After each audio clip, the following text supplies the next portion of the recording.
So, ఇప్పుడు మీరన్నట్టు infertility ఎక్కువైంది. ఎందుకు ఎక్కువైందనుకుంటున్నారు? Again madam same causes. ఆ! ఇన్‌ఫర్టిలిటీ ఎందుకు ఎక్కువైందంటే ఫస్ట్ స్మోకింగ్. ఆ! సో, ఇప్పుడు స్మోకింగ్ ఏంటంటే పియర్ ప్రెషర్. హుహు. స్మోకింగ్ తీసి ఇన్‌స్టాలో రీల్స్ పెడితే నేనేదో గొప్ప అని. No this is yeah! What is happening outside. So, హుహుహు. ఒకటి స్మోకింగ్. ఇంకొకటి సెడెంటరీ లైఫ్ స్టైల్, ఒబేసిటీ. ఒబేసిటీతో ఏమవుద్దంటే మేడం ఫ్యాట్ ఎక్కువవుతది కదా! ఫ్యాట్ ఎక్కువైతే ఏమవుతది? సో, పెరిఫెరల్ ఈస్ట్రోజన్స్ కన్వర్జన్ అంటారు. హ్మ్. ఈస్ట్రోజన్స్ ఎక్కువవుతాయి. మేల్ హార్మోన్స్ తక్కువై ఫీమేల్ హార్మోన్స్ ఎక్కువైపోతాయి.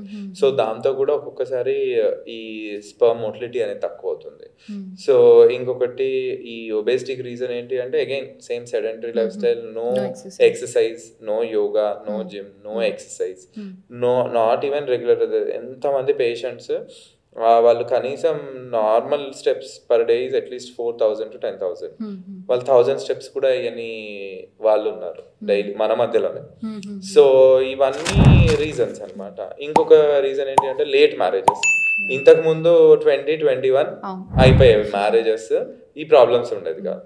ఇప్పుడేంటంటే లేట్ మ్యారేజెస్ హ్మ్. 30, 40, 40 హ్మ్. ప్లస్. హ్మ్. దీంతో ఏమవుతదంటే లేడీస్‌కే కాదు ప్రాబ్లమ్. జెంట్స్‌కి కూడా ఏజ్ పెరుగుతున్న కొద్దీ ఈ స్పెర్మ్ కౌంట్ ఒకటి తగ్గుతుంది. స్పెర్మ్ కౌంట్ తగ్గకపోయినా స్పెర్మ్ క్వాలిటీ క్వాలిటీ. తగ్గిపోతుంది. హుహుహు. సో, స్పెర్మ్ క్వాలిటీ తగ్గిపోతే ఏమవుద్ది అంటే ఈ ఇన్‌ఫర్టిలిటీ ఇష్యూస్ వస్తాయి. హుహుహు. సో, దీనికి సొల్యూషన్ ఏంటి అంటే ఎర్లీ మ్యారేజ్ చేసుకున్నా చేసుకోకపోయినా marry at right time.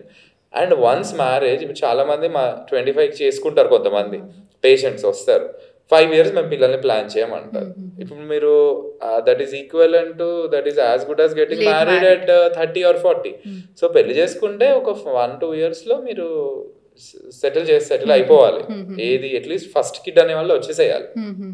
Okay. హ్మ్. సో, ఇంట్లో అమ్మమ్మలు, నానమ్మలు చెప్తారు కదా! అది కరెక్ట్. హ్మ్.